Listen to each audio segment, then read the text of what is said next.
Not too long ago, Mushoku Tensei shocked the world with insane action, a unique fantasy world, some of the most emotionally engaging scenes in all of anime, and one of the best waifus of all time. Mushoku Tensei really came and showed the world how special the isekai genre can actually be, despite the fact that it is a little bit weird. So weird, in fact, that some people were actually left a little bit uncomfortable after season 1. But what was Mushoku Tensei's response to this? They decided to dedicate 12 episodes to Rudeus's erectile dysfunction. I fucking love this show. However, I will say that the first half of season 2 did feel a little bit more strange than season 1 did, but I'd say the main reason for that is because of this. I mean, the fight scene animations in season 1 were so amazing that the weirdness of the show kind of felt toned down a little bit, and we didn't really get much of that in season 2. But I mean, the animation is still really good in season 2, and I can't take that away. But I will say this season did leave me feeling a little bit disappointed in parts. I guess a good example of this would be the face-off with the Demon King. In my head, that scene looked way cooler than it actually was, but maybe that's just me having such a high expectation because of how well I did the scenes in season 1, and the fact that it felt like the adventure was weaved into the story a little bit better in season 1, especially with the way that they did the openings. I mean, don't get me wrong, there is quite literally nothing wrong with the season 2 openings. I just wish it didn't take away from the story time, which could have been like continued as it was in the first season, rather than just kind of pausing the episode to play an opening. But if I'm being completely honest with myself, I am a little bit biased towards the first season, and the main reason I think that season 2 isn't as good as season 1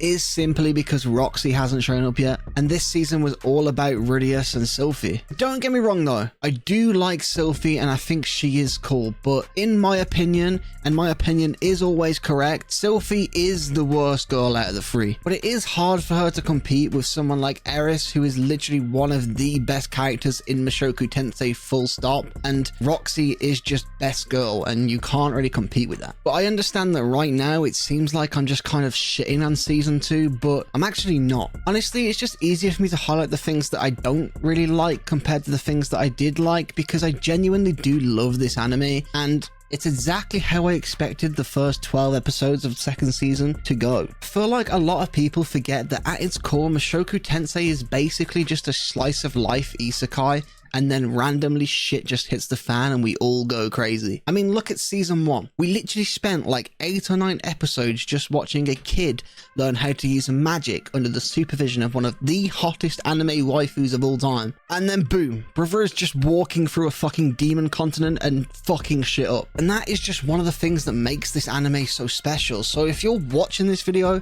and thinking, should I watch Mushoku Tensei? Absolutely you should. Why? Because Mushoku Tensei is so real. The truth and authenticity that each character has in this show is genuinely amazing. I mean, you find yourself seeing parts of yourself in these characters that are in crazy, stupid situations, and you just want to sit there and watch them grow more and more. A good example of this would be the plot for this season. I know for a fact that some of you out there relate to Rudeus's penis issues, and you just can't get it up. But for real, the main reason I would recommend this anime is because it genuinely doesn't pull any punches. And sure, sometimes it can be a bit weird and a bit cringe, but for the most part, it is genuinely a masterpiece that's not like any of your other typical trash isekai. Mushoku Tensei genuinely has a real adventure, and I know that for sure it's only going to get better in the second half of the season, which is releasing in 2024. With that being said, make sure that you'll like the video and let me know what you thought of season 2 in the comments, or if you're going to give this anime a try after watching this. But stay safe, I love y'all, and peace out.